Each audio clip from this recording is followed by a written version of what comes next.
Good morning and welcome to another installment of our program, The Beat of the Bay. I'm your host, Peter Finch. Work and motherhood, motherhood and work. That's the theme of this show. Our first guest is Laura Lowell of Los Gatos. A mother of two, Laura is the editor of a new book called 42 Rules for Working Moms. How did this book come about? You know, I'm asked that question a lot, and it came about as a result of my talking with other moms and me observing other moms in the workplace, all of whom make it look so easy to have a job, to have a family, to raise your kids, to drive them around, to pick them up. And I'm sitting there thinking, this is not so easy. And so I started asking questions throughout my career, and people would confide in, little secrets like, oh yeah, man, my morning just is terrible. Trying to get my kids out of the house, or, somebody forgot their lunch, or they got to school without their backpack, whatever. But everybody's all these working moms are hiding it in the background. So I started having these conversations, and everybody was telling me their stories, and I thought, there is a great book in here to help working moms get over this, I have to make it look easy thing.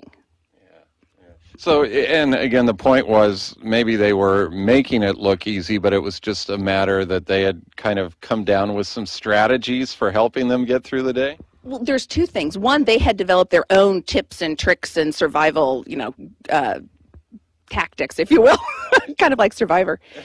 But they're also, what I found in talking with all these moms is that nobody wants to admit how hard it is. There's that whole super mom thing going on. And I think everybody wants to put on that brave face that, oh, we're the happy, perfect family. And we have breakfast together in the morning. And, it's just not like that. Life isn't like that. And so I think there was two dynamics going on that were really interesting. Okay. So 42 rules for working moms. Who are the women, the moms that contributed to this book? The moms are everyday, normal people from around the world, actually. I have moms from all over the United States, Canada, Europe, India. And these are moms that, they're not CEOs, they're not rock stars, they don't have nannies and chauffeurs and cooks and all that, right? We have to go grocery shopping and pick the kids up from school and drop them off and do all this stuff and work full-time. Or some moms work full-time, some work part-time, some are single moms, some are, a variety of backgrounds, cultures, of socioeconomics. They're kind of all over the place. And that was really important to me because there's a lot of books that have been written by kind of these high-profile working moms, but the rest of us don't live that way, Yeah.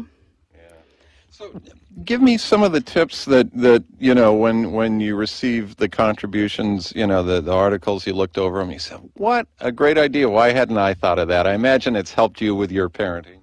There's one that immediately comes to mind, and Robin Wolliner, who is actually the founder of Parenting Magazine, contributed a rule, and it's your daughter can brush her own hair. Well, I have two daughters. One is 6 and one is 8.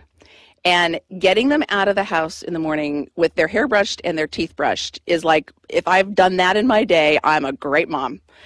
And if they happen to have their backpack, then all the better. And eventually, after Robin submitted her rule and I read it, I thought, well, no, duh. Why do I care if they get to school with their hair brushed or not? Their teeth, I'm not backing down on. But I have to say that, sometimes their hair looks better than than other times. But her point is, when your daughter cares, she'll do it herself. So let go, because it's just not your gig and you don't have to worry about it. All right. That's a good one. That's one that we can walk away from. Are there any others that really struck you as well?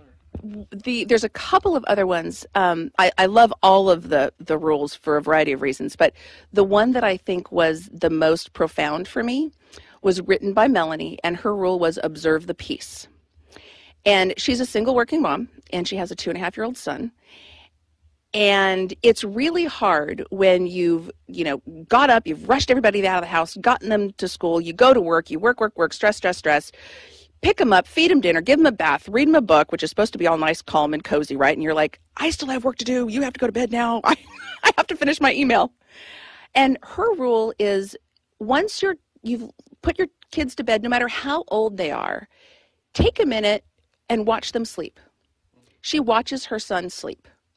And she says for her, it's almost like meditating. because it's the reason that we had kids to begin with. And it kind of brings you back around at the end of the day and centers you about what your role is, what their role is, and how it all fits together in the big picture.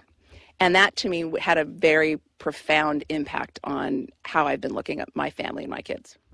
We're talking to Laura Lowell. She's editor of a new book, 42 Rules for Working Moms. Let me ask you, because we do have a fair number of guys who listen to this radio station, how do the dads come off in the book? Actually, we love dads. There is one rule in the book that dads make great parents too. And that was contributed by Jamie, and she is the working wife of a stay-at-home dad. And the whole stay-at-home dad thing is a really interesting dynamic. My husband actually stayed at home for a number of years when the kids were really little.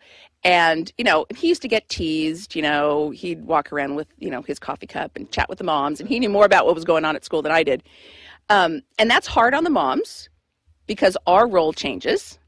Right? And we get looked at like, oh, well, you're not a good mom if you're not dropping your kids off. And, the kids may not go to school dressed the way I would have dressed them, but, they're dressed and he doesn't care if their hair's brushed and, whatever, which is fine because they're kids and it doesn't matter. And what I kind of took away from it, from my experience, and Jamie had the same takeaway, dads and moms parent differently, but we both parent.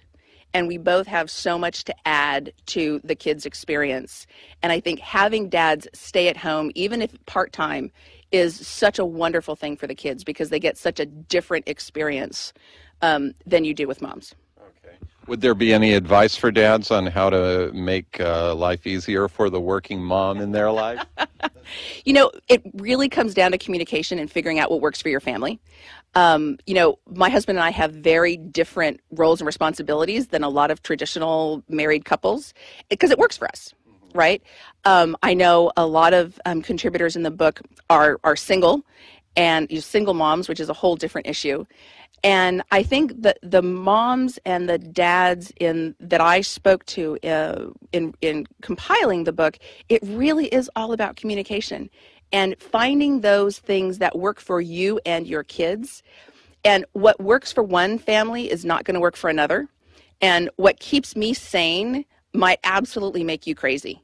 But that's why we can share our ideas, because it might help you. It might you might think, oh my gosh, what a great idea. I've been looking for that. Like, my daughter can brush her own hair. Duh, of course she can. But it took someone else saying that to me for me to really get it. Okay. So again, the book is 42 Rules for Working Moms, and it's out there at most bookstores and online if you hunt around, things like that? Yeah, you can get it at Amazon.com, or you can go to www.42rules.com/workingmoms and pick up your copy there. All right. Well, we've learned quite a bit in just a couple minutes here. Laura, thank you for talking with us today. It was my pleasure. I'm Peter Finch for The Beat of the Bay. The show this time is about women who work and women who are moms, and in some cases both.